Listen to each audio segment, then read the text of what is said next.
Good day to everyone, wherever and whatever time you are listening to us.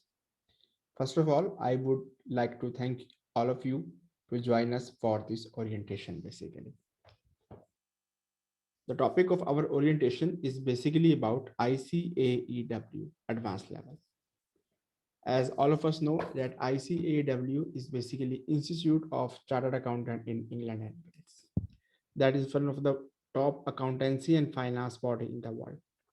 So I would like to congratulate you on making the first step if you are going to choose ICAEW. So before starting the contents of our orientation, let's have a brief look on our tutor's profile. I am Numan Yakat and I would be your tutor for ICAEW advanced level exam. Let's have a brief look on my profile. I am ICAW member. Apart from that, ACCA member and PIFA member as well. I have more than 7 years of teaching experience to different online forums, and I also taught at approved learning partners as well. I am also Oxford Brookes mentor, and apart from this, I also have more than 5 years of industry experience in different positions and in different sectors as well. I also worked as a university lecturer, and apart from this, I also hold business finance professional certification from UK as well.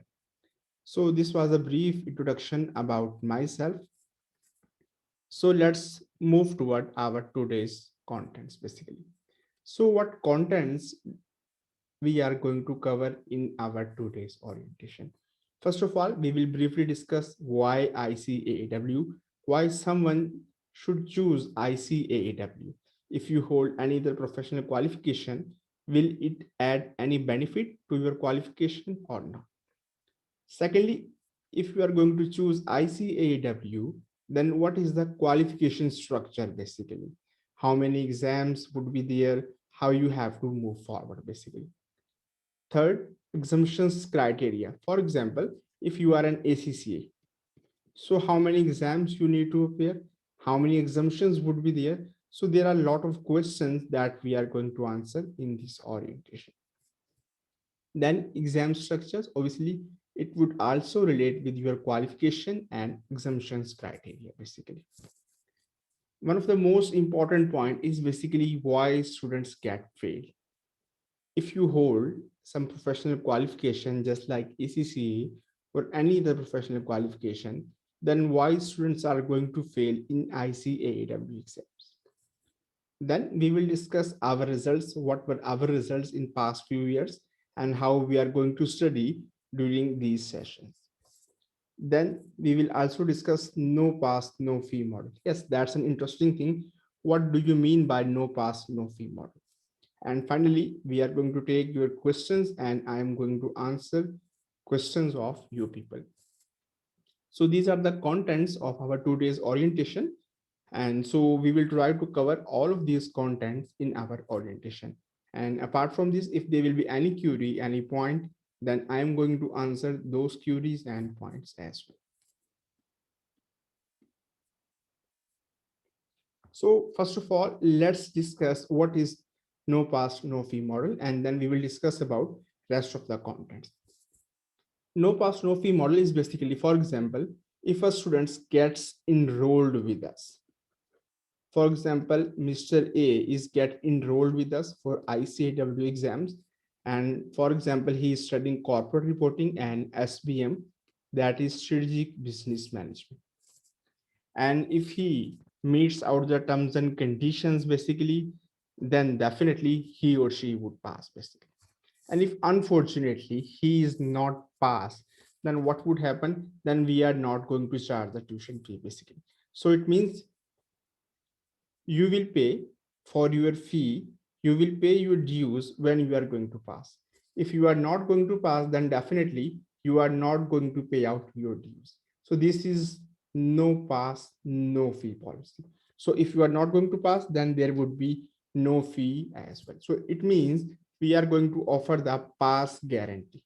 So we are offering the pass guarantee to our students basically. That's for sure. That would be 100% pass guarantee, but obviously it has some terms and conditions.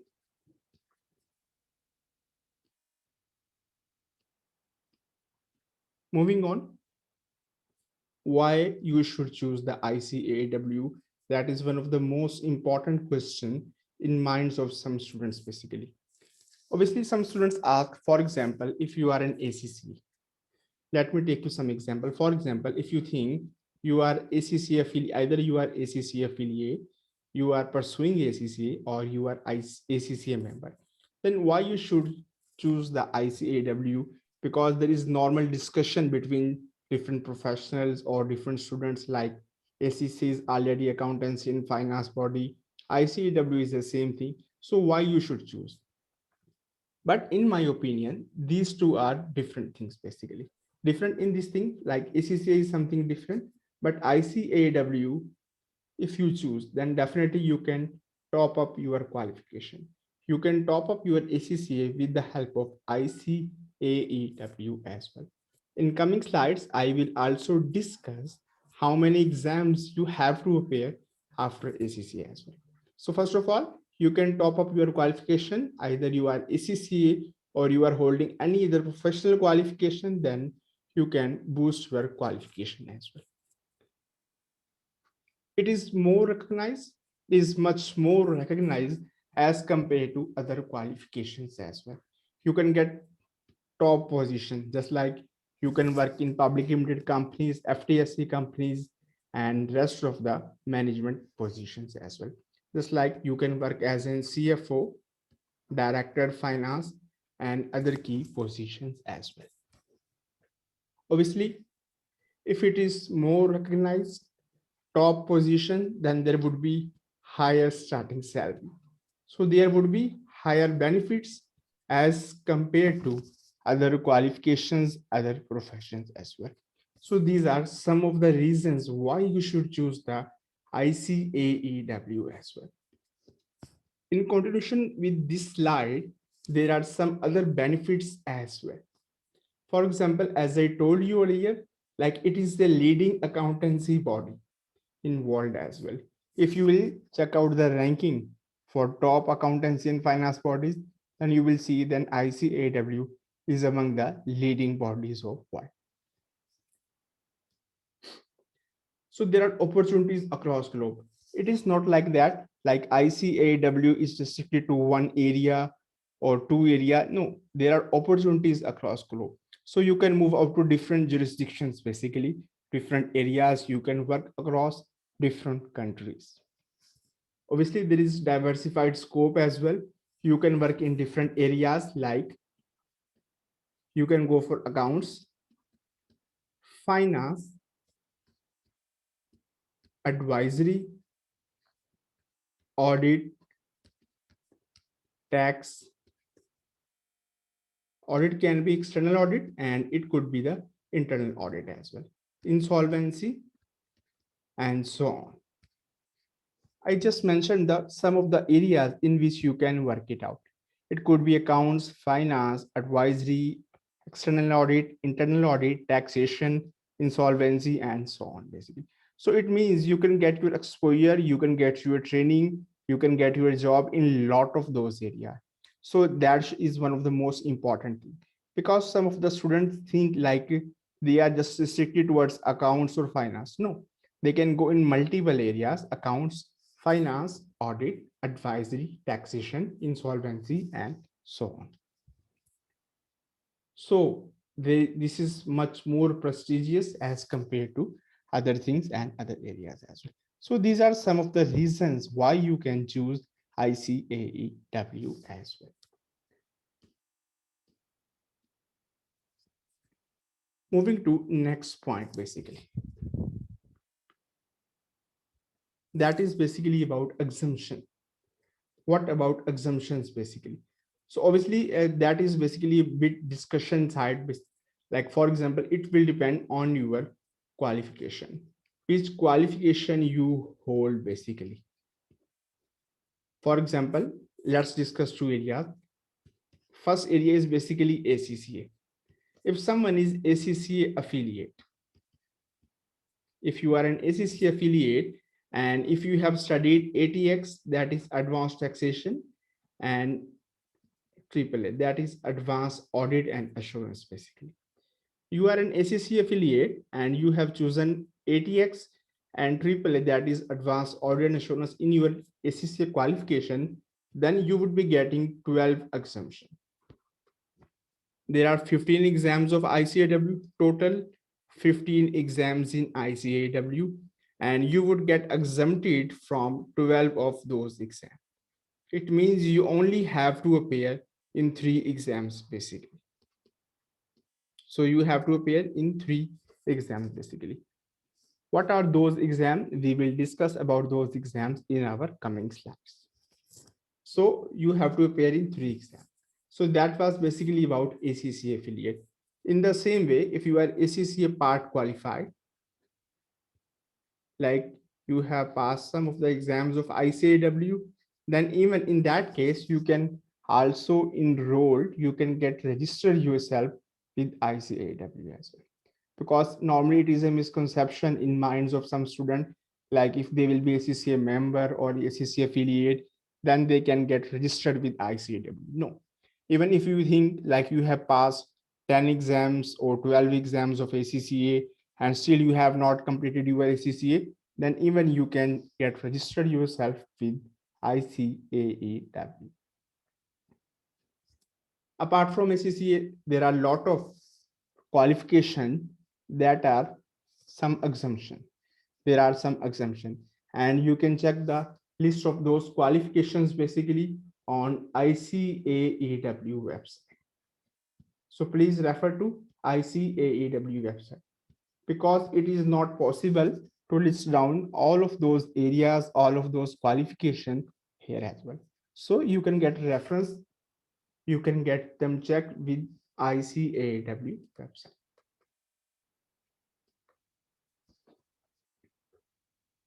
Exam structure basically.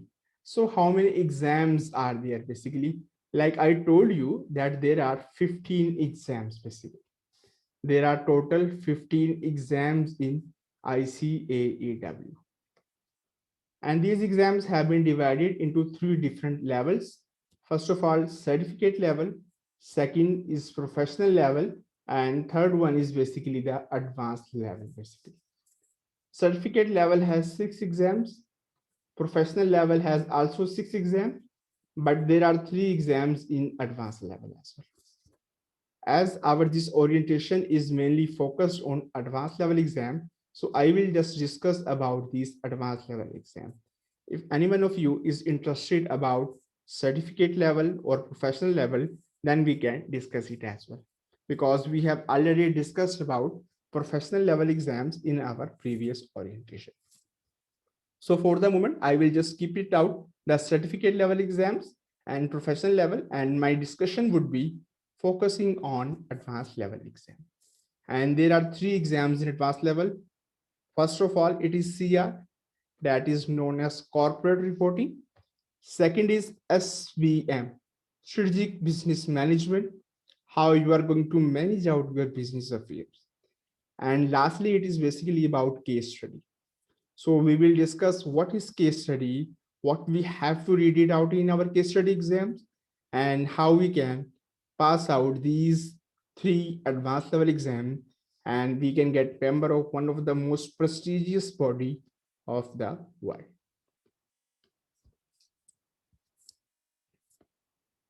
One more thing, basically, that is one of the most important thing. In fact, I should say that is basically why students get failed. Like you are ACCA affiliate, you are ACCA member, or you are a member of another good professional body, but why you are going to fail out in your ICAW exam? First of all, there is a good news that ICAW passing rate is above 75% to 80%. And even in some exams, you also have passing rate of 85% or 90% as well. On average, you can say that their passing rate is 75% or 80% above. So what about rest of the students, like 20-25% students who are not going to pass?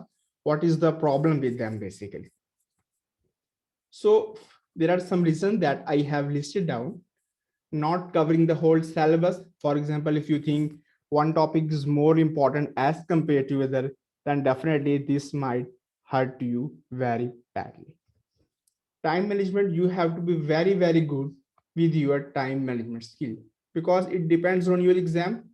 Some exams are 2.5 hours, some exams are of 3 hours, and some exams are of 3.5 hours. And case study is basically a 4-hour exam. So don't consider like it's a huge time. In exam, you always face time constraints. So how to manage those time, how you can answer all of your requirements and make sure that you get good grades in your first attempt, basically. Vague writing expression, basically. Obviously, we have to be very, very good in our writing as well. If we are not good, then it is not a good thing for us because sometimes students write in a very quick way. So, but they must understand whatever you are writing, whatever you are producing, examiner is just going to read out those stuff basically. So either you will be passed or unfortunately you might be failed. So you have to be very, very good with your writing expression. So I have highlighted some of these areas, some of these points in the red column. Why this is so basically? Because these are the most dangerous as compared to rest of these boxes. Overconfidence. This is one of the major symptom, most important symptom for students failing in advanced level exam because they think like they already hold some professional qualification, they are a member of a body and they can get easily go through the exams of ICAW. No, this is not like that. Although their passing rate is very, very good, but that doesn't mean like you can get through the exams in a very quick way. No, you have to work very hard, very smartly, get some good knowledge techniques, and then you can pass out your exam. Poor exam techniques, obviously, there are multiple reasons, multiple points that can be mentioned. What do you mean by poor exam technique? One of the most important thing is like student think like ACCA and ICAW are the same thing. Like you have to read out reporting, accounting, finance, audit in ICAW, and you have already studied them in ACCA. No, it is not like that. If you think if both of them are same, then why there was a reason to establish another body? ICAW was established in almost 1880s, and ACCA in 1900 basically. So if there was ICAW, then why there was a need of ACCA basically? ICAW is basically a superior body as compared to ACCA. We are not saying, we are not discrediting the ACCA, but we are just telling that there is a difference between ACCA and ICAEW. Lack of technical knowledge. Obviously, you studied corporate reporting, you studied finance, audit, and lot of rules in your qualification, just like in ACCA.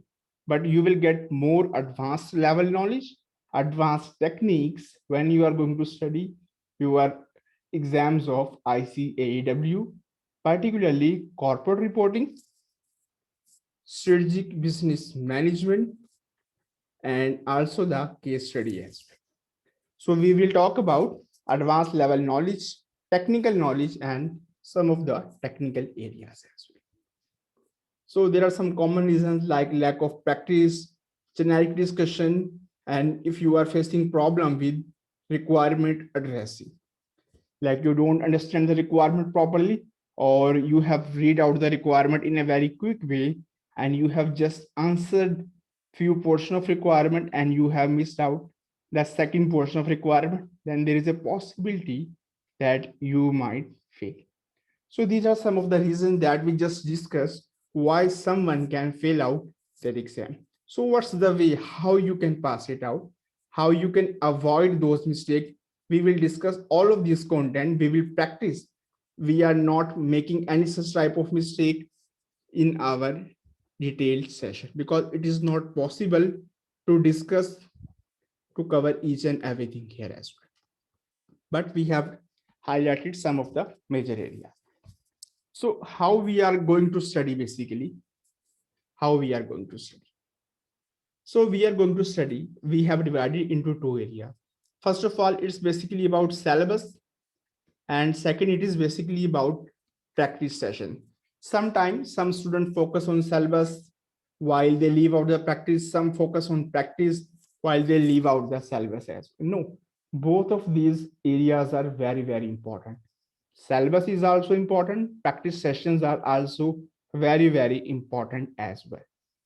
So how we are going to study and how we have studied in our previous years, that we have got very good results as well at advanced level. Syllabus completion. First of all, we are going to complete the syllabus that is being provided by ICAEW, because this is one of the most important thing that we have to focus. So we have to complete the syllabus that is being mentioned by ICAEW. So we will download the syllabus and we will just share it with all of our students. You people can also download it and just mark it out what we are covering in our each session. So at the end of session, you can just check it out that there will be nothing left that we have not studied in our sessions, basically. If you just talk about the ICAEW, particularly advanced level, so you can see that there are bulky books around 1500 pages, 1600 pages for corporate reporting and SPL. So that might be very, very difficult to read out those 1500, 1600 pages, and not just reading it out, practicing them, remembering them, recalling them, and revising them, most importantly, in your exam day.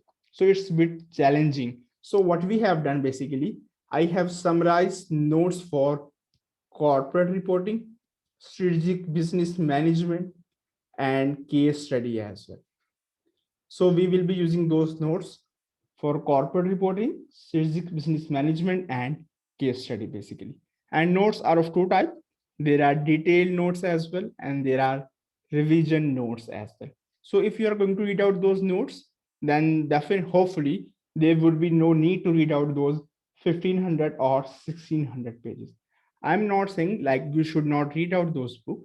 Even if you have time, if you can go, definitely you should go. Otherwise, what you have to do, you can just read out those notes, and then we will tell you how you can use out your book in one of the most efficient way as well.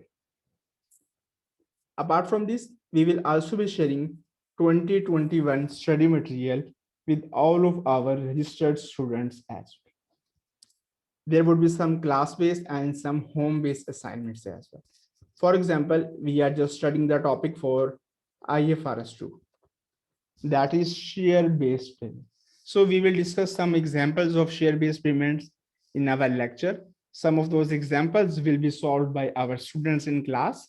We will discuss those examples, and some of the assignments, some of the examples would be provided to you student to complete them at home, just to make sure that you are completely in touch with your topic and you study at your home as well. When you study at home, if you feel problem, then definitely you can write to us and we will reply to your query as early as possible. Moreover, you can discuss your query, your problem, your concern with us in our very next session as well. Second thing is basically about practice. First of all, it's syllabus. The second thing is basically practice, regular test session as well. So it is not just like, for example, we will start and then when we will complete our syllabus and then we will go for practice session and then we will go for regular test. No, it is not like that. For example, we have covered some major topics, just like we have covered IFRS 2, IFRS 3, IFRS 10. So it means we have covered some topic, then we can go for our test. We can go for our practice. Then we are going to use our question bank. We are going to use our past paper, because it is most important that you should use your question bank and past paper, because it will give you the idea what sort of question, what type of question will be asked from you people by the examiner in your exam. If you are just studying the notes or relevant books, that's fine. but that is not going to help you a lot until or unless you go for question bank and past papers practice session. Then once we have completed our question, once we have completed our syllabus, then there would be revision classes as well. Like if you feel problem in any question, in any point, in any standard, in any topic, we can discuss them. We can have our sessions as well. Otherwise, I will be having some revision sessions as well, discussing some technical areas, practice question, exam practice, and then moving forward as well.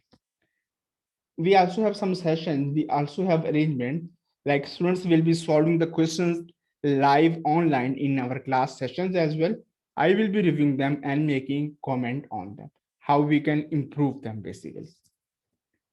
Final exam tips and technique, and these exam tips and techniques would be provided to all of the students while we are studying, while we are practicing, while we are revising our syllabus as well. So this is basically our method, how we go through. We go through tests of different topics. We go through practice from question bank, from past papers, and from other helpful resources as well.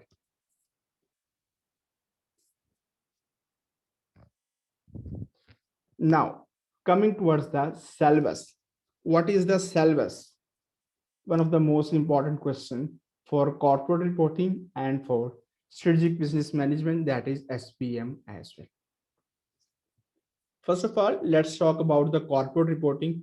Why this is so? This is so because I prepared this slide just to make sure, just to give a comparison how these things go for some overlap. IAS and IFRS, International Accounting Standards, and International Financial Reporting Standard.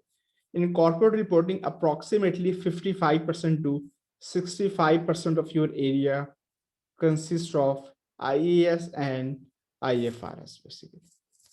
30 to 40% of area audit, 5 to 10% of area of ethics. So it means there are 3 areas that we have to cover in our corporate reporting exam basically. And we are going to start from the very, very basic. Either you are ACCA affiliate, ACCA member, or doesn't matter which qualification you hold, that's fine. But we are going to study from the basics, just like IAS 2. That is basically about inventories. So we will study what do you mean by inventory, how you have to recognize, and then after going through the some basics of IAS 2, IAS 16, 36, 38, we will discuss some technical topics as well, just like IAS 19, employee benefits, IFRS 2, 3, IFRS 9, IFRS 7, IFRS 10, 11, IFRS 15, IFRS 16, and so on.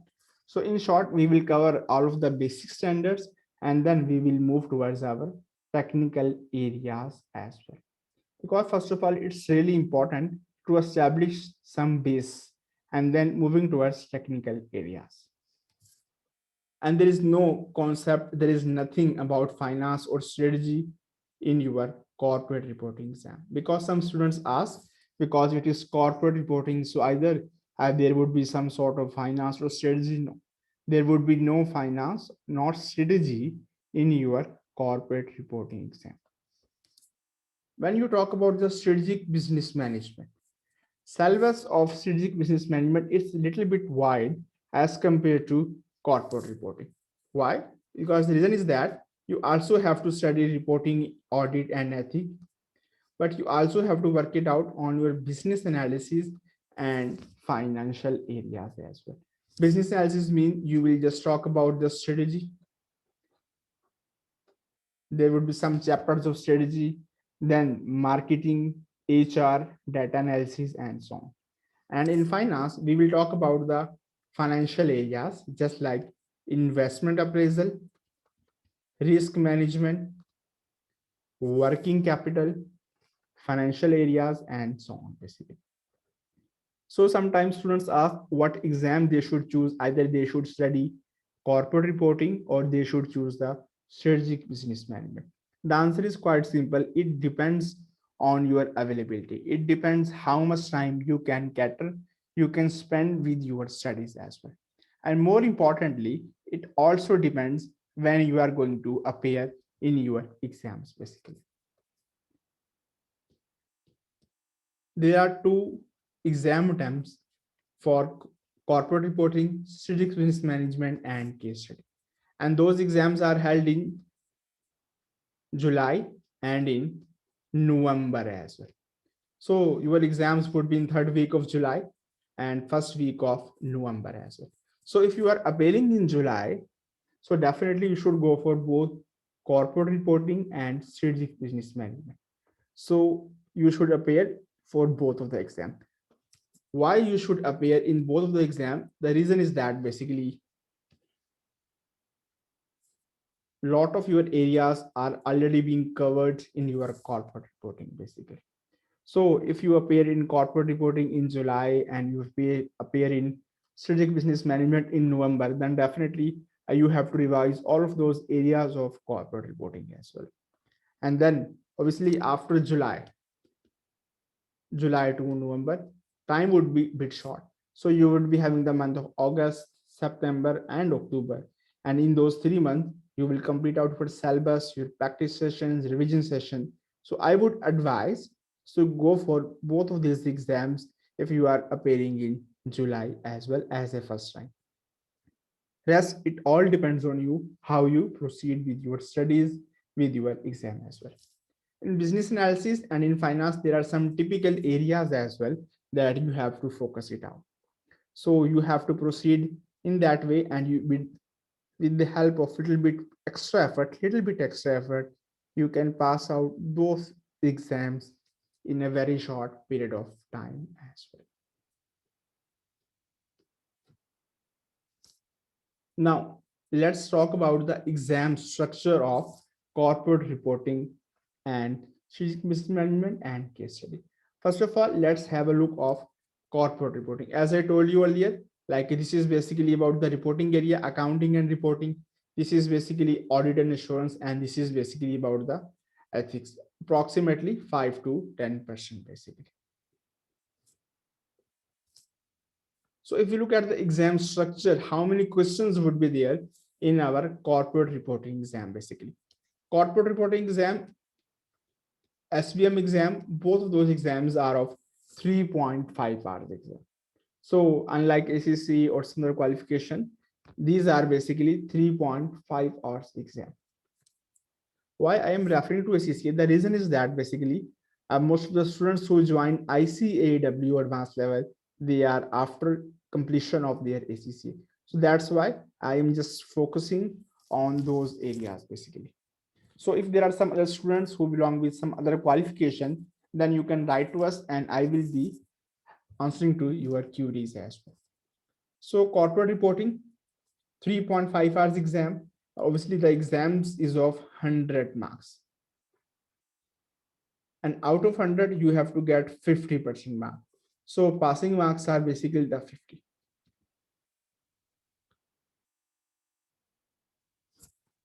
There would be 3 questions. Question number 1, question number 2, and question number 3 as well. Question number 1 is of 40 marks. Question number 2 and 3 approximately 30 marks. These marks might vary. It might be of 42 marks or it might be of 38 marks. So roughly it is 40 marks question 1, 30 marks question 2, and question 3. Question 1 is a little bit long. It is a type of mini case study.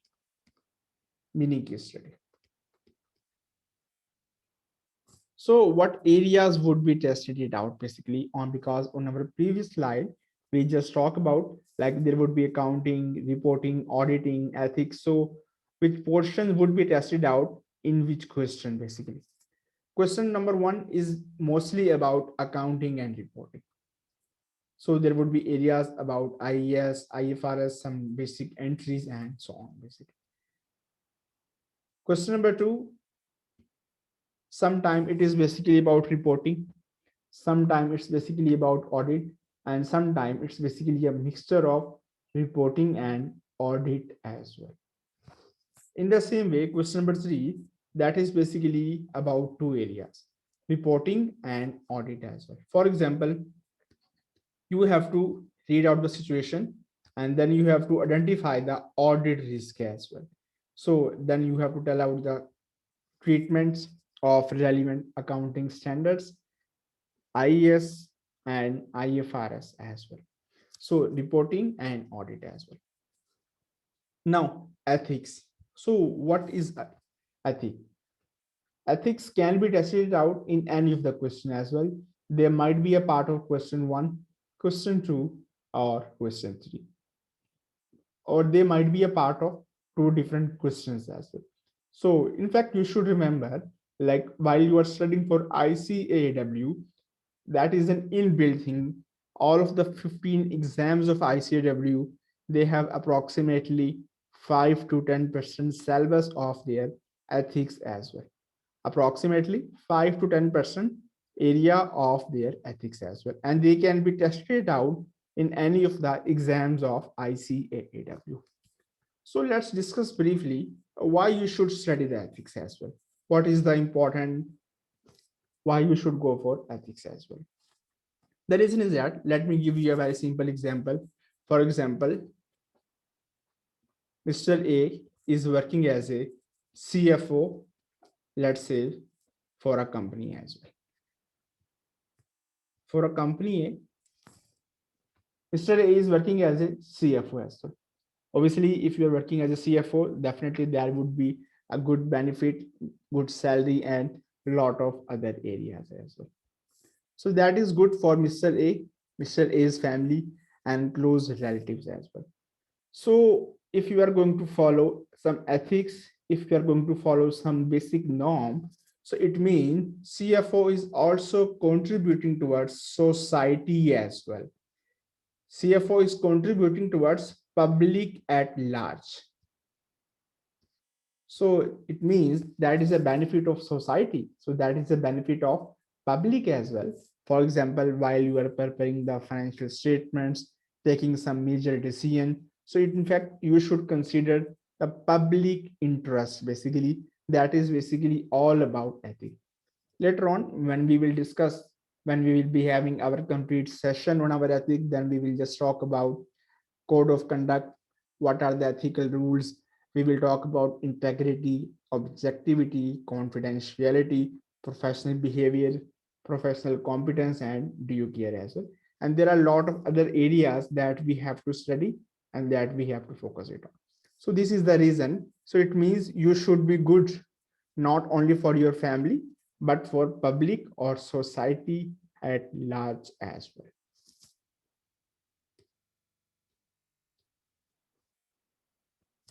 Now let's talk about the SBM. I already give you some brief idea. In SBM, that is basically about business analysis, finance, corporate reporting, assurance, and ethics as well. So if you study corporate reporting and SBM in a parallel way, then ethics, assurance, and corporate reporting would be covered in no time. So they would be covered through your corporate reporting exam as well, basically.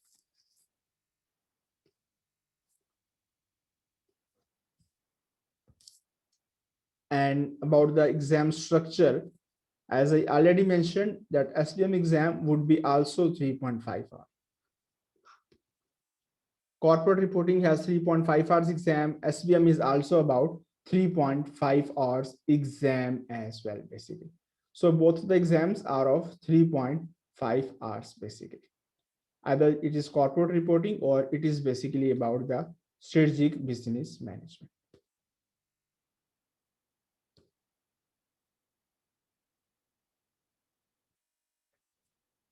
Question number 1, question number 2. There are two different questions in SBM exam, basically. So there would be two questions in our SBM exam, basically. Question number 1 is approximately 55 to 65 marks, basically. And question number 2 is approximately 35 to 45 marks, basically. Obviously, question 1 is basically a major case study, and question 2 would be a mini case study as well. And in question 1, there would be areas of business analysis, finance, and sometime there might be a brief discussion about costing or ethics as well. For example, let me give you an example. Like you are a company just like A Limited, and you have your operations just like in United Kingdom. You think like A Limited is performing really well in United Kingdom. Now you should move towards other areas, like you can go to USA, you might go towards Canada, you might go towards Asia or other regions of the world as well. So what you need to do, definitely you should plan it out. Basically, you should complete business analysis. You would be using some of the models just like Pestle, SWOT, Porter 5 forces, value chain, and lot of the other areas as well. So for that business, that expansion, that acquisition, you also need the finance as well. So how this finance would come? So either it would be equity share, it would be debt, or what you need to do it out basically. Or it might be a mixture of equity or debt as well, basically. Because you are moving from UK to USA, so there would be risk as well. And that risk would be FX risk, foreign currency risk. So how you are going to those manage risk? Obviously, that is basically about hedging. You have to apply the rules of IFRS 9. You also have to apply some other areas just like derivatives, swaps, options, and so on, basically. Then there would be some discussion about costing, break-even analysis, and so on. Then ethics. In question 2, there might be business analysis, finance, but there are two areas that would be asked, that's for sure. That is reporting and audit, basically. For example, as I give you the example, you are moving from UK to another country just like USA, Canada, Asia, or some of the other region. You also have to apply some of the rules. Now your company would be some other regions of the world, so you also have to apply IAS 21. That is basically about foreign currency. In short, that is basically about changes in foreign currency, basically. What rates you need to apply, that is basically all about. So you also have to go for the audit areas as well. You also need to check, you need to make sure that you have used the correct rates as mentioned by IAS 21, basically. And ethics is basically the same thing. It could be tested out in question 1, in question 2, or in both questions as well. So this was the brief overview about SBM exam, how your SBM exam would look like, basically. So in short, we can say that these questions would be integrated. Integrated means there would be areas of both things, basically. Now, it's basically about case study. After the SBM, it's basically about case study, basically. Case study is basically a new exam. So once you are done with all of your exams of corporate reporting and SBM, you can go with case study. Even you can appear in case study along with your corporate reporting and SBM, or like you can appear in corporate reporting and case study, or SBM and case study as well. It all depends on you how you want to move forward. And sometimes there is a rule about ICW, like you should be in the final training year while you are appearing in case study. But this is on and off road. Sometimes this is a restriction, sometimes it is being uplifted. So it all depends when you are going to appear in your case study exam. So case study, and that's a very, very interesting exam as compared to corporate reporting and SBM. Why it is interesting? There is a no technical knowledge. So what does that mean? Technical knowledge means we talk about audits, we study IAS, we study IFRS, We study taxation rules in professional level and so on. But there is nothing, there is no IES, no IFRS, no audit, there is nothing in our case study. So if there is no IES, no IFRS, no audit, no tax, so what should we study in our case study exam? Case study is basically a skills based exam. So our skills would be tested it out here. How good we are basically. That is basically all about our skills. In case study, we have to write a report. That is a report writing exam, and it's a 4 hours exam basically. That's a four 4 hour exam, and we have to write a report basically. So what about case study? Because we are talking about case study, case study. So what do you mean by case? Let me give you a very brief example. For example, before this orientation, I advertise, my team advertised on different social media platform. Like we are going to have an orientation on this time on this medium basically. So it means information was provided to you people in advance. That is basically advanced information. It means you have some idea like what we are going to discuss in our meeting, in our orientation, in our discussion basically. That is an example of advanced information. Obviously you would be having some basic ideas, you are meeting, your discussion basically. So in the same way, as I told you, ICW exams would be in third week of July and first week of November. So approximately 6 weeks before your exam, ICAW releases some information, and that information is called as advanced information. So some students say like information is released, then definitely exam is out. No, this is something different basically. For example, you are a company that deals in books basically. Like you can go for publishing of books, you might go for selling of book. We are just considering that you are selling the books basically. So if you are selling the books, so ICAW will give you the idea, will give you information. Advanced information is approximately 40 to 50 pages of information.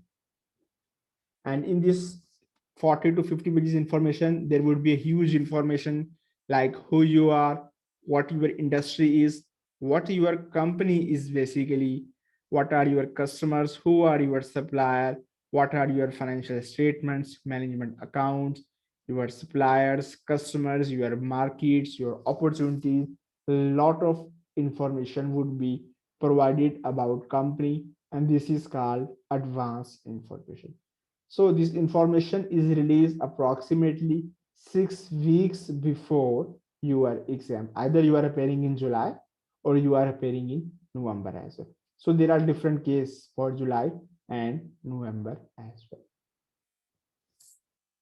As the advanced information release, so students are going to perform analysis of those advanced information basically. For example, there would be 3 years financial statement just like 2018, 2019, 2020. So you will look at different areas like for revenue, profitability, and so on. And then you can see what the trend is, why revenue is increasing or decreasing, why profit is increasing or decreasing. Are they in same direction or in opposite direction? And what is the reason behind that basically? So you will be having some areas, and then in real exam, on your exam day, you would be provided a new set of information, and then you have to compare, and then you have to answer the requirements of examiner that is being asked by examiner in your those areas basically. That is basically your advanced information. That is your advanced information. So that is advanced information. After the advanced information, there are 3 exam requirements. So what are those requirements? We will discuss those requirements on our next slide. And obviously, one of the most obvious thing, that is basically ethics, approximately 5 to 10%. And in case study, we can say that there are 10% to 15% of marks. are basically for our case study ethical issues, approximately 10 to 15% of ethical issues. So these are the three different requirements of our case study exam basically. First of all, requirement one is basically about financial analysis. As I told you advanced, like you have to compare the management accounts of previous 3 years. You have to talk about the reasons why it is so, what might happen, what is the result basically. That is financial analysis. Like you can go for revenue, you can go for gross profit, you can go with operating profit, profit before tax, profit after tax, and so on. And then you could calculate various types of margins as well, like gross profit margin, operating profit margin, revenue mix, and so on. That is financial analysis. In short, you have to make sure just make numbers to talk. Your analysis should be very, very good. And requirement two is basically about financial data analysis. What does that mean, financial data analysis? Financial data analysis mean there would be some data that would be provided to you. And then you have to use that data, and then you have to perform an analysis. Either this is right, this is wrong. What is the accuracy of your data? Is your data is accurate? Is it fine? Is it reasonable or not basically? For example, you might say, like as I told you, we have just assumed like we are a company that deals in selling of books, and the price of one book is, let's say, £3, and you have sold like 10,000 books in 2022, and now you think like you have to increase the price from £3 to £5, and you estimate like your sales would be 15,000 in 2021. So do you think you will increase the price and you are doubling the numbers of your sale? Is it a reliable estimate? Is it accurate, authentic? Can it be achieved? Is it practical? Not only in the terms of sale, but also in the terms of production as well. Do you think, do you have enough resources for production, for increasing 50% production? Would you be having the paper, quality, human resource, managing all of those areas as well? If you are increasing production, increasing sales by 50%, so what is your new market basically? Are you going to sell them in same market or in some other markets as well? Do you have some new customer, some new contracts? So what do you think basically? You are increasing the price, you are increasing the demand. So does this make some sort of relationship or not basically? So we will discuss those assumptions, those areas in our financial data analysis, and that is basically our requirement two of our case study. In our requirement three, that is basically about business analysis. And in business analysis, we will just talk about strategy. We will talk about marketing. We will talk about strategical areas as well.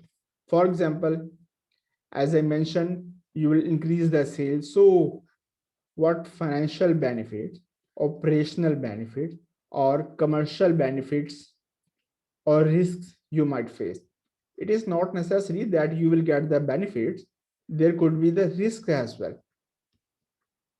Like you were selling 10,000 books earlier on, now you are estimating it for 15,000, but you have increased the price from £3 to £5 as well. So there is a risk, like even you might not achieve the level of 10,000 as well. This is quite possible as well, because you are increasing the price, so your competitors would be having a good eye on your price, on your strategy as well. So you have to be very, very good as well.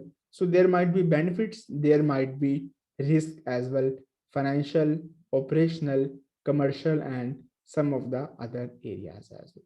That is basically about business analysis. And lastly, it would be concluded by executive summary, one of the most important thing in your case study. Even all of those areas are very, very important, but executive summary is also very important as well. So what do you mean by executive summary? I will just briefly tell you what is executive summary, because the reason is that there are complete sessions for each requirement, for requirement 1, requirement 2, requirement 3, and executive summary. Students who would be taking the case study course, we will discuss all of these requirements in our discussion sessions as well.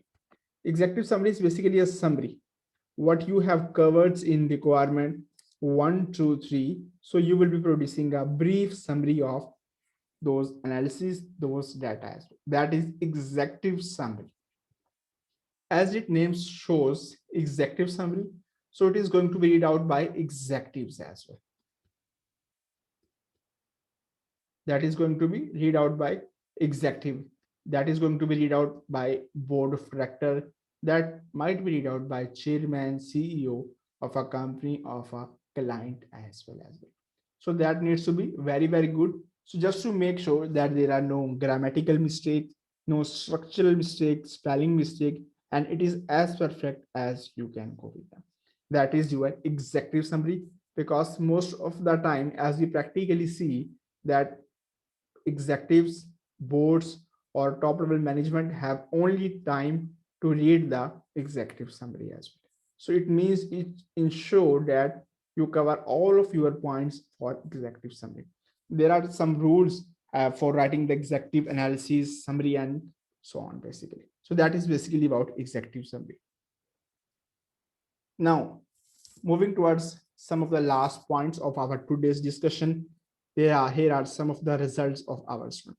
Obviously, we cannot show the names and the registration numbers as well. We have those data, but obviously that cannot be publicly displayed. So there are some results of our students.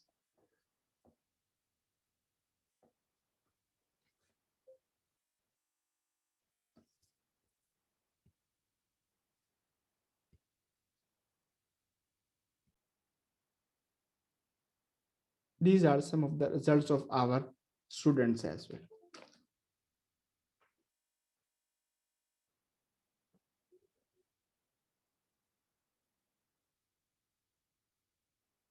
We have just displayed some of the results because all results, most of the students' results cannot be displayed here as well.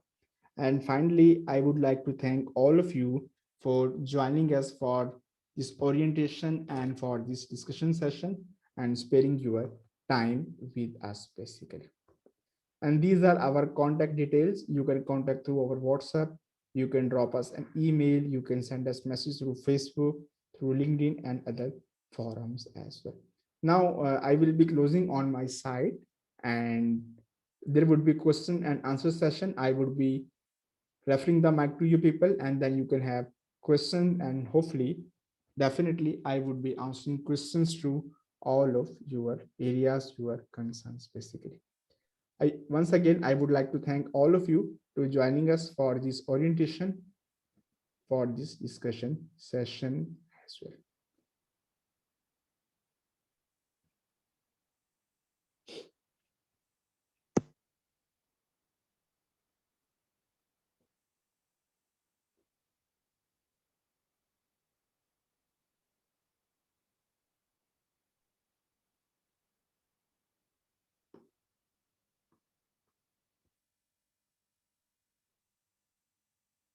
Good knowledge and technical skills, I think I would like to prefer all of you guys to take the classes from Sir Liaquat, Sir Lukman. It's my personal opinion because in last session I was engaged with him, but I was not taking the classes in a proper way due to some issues. And that's why again I'm going to taking classes with Sir Liaquat, so that it's my suggestion about the classes I have taken. It's a really good and excellent technique given by Sir Lukman, and I really appreciate. Anyone of you guys can ask any question about the ICW papers like that, SEER, SPM, the professionally. If anyone guys is going to take the classes of profession, they can talk, they can discuss any kind of point with him. Thank you so much, sir. Thank you so much. Thank you so much, Kareem, for your nice word. I really appreciate. And just one more thing to add up with your words. My complete name is Noman Liaquat, not Lukman. Sorry, I forgot it. I No really sorry. problem. No problem. Thank you for that. Thank you for your feedback. Anyone else have question? Is it quite possible, like you might not have question at this point of time, you might have some question at later on, so you can send me WhatsApp, you can send me an email, or you can send me a message as well, and then I will be try to reply your query as early as possible.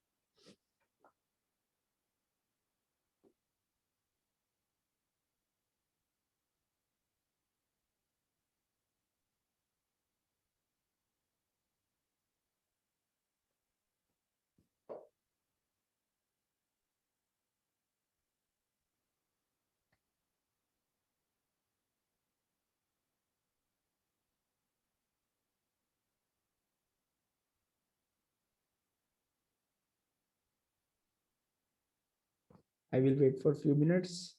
If there is no question, then I think we should close, and then we can discuss it later on if there is any query or any question comes up. Yeah, sure. Thank you.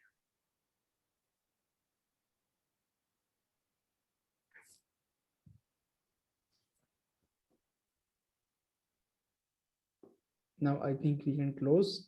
And once again, thank you all of you for joining us for this discussion. So our regular classes will start from 13th of February. That would be the next Saturday. And you can attend group classes as a trial, as a free, without any cost. And if you think we are good, then you can join us. Thank you very much. See you soon. Have a good day.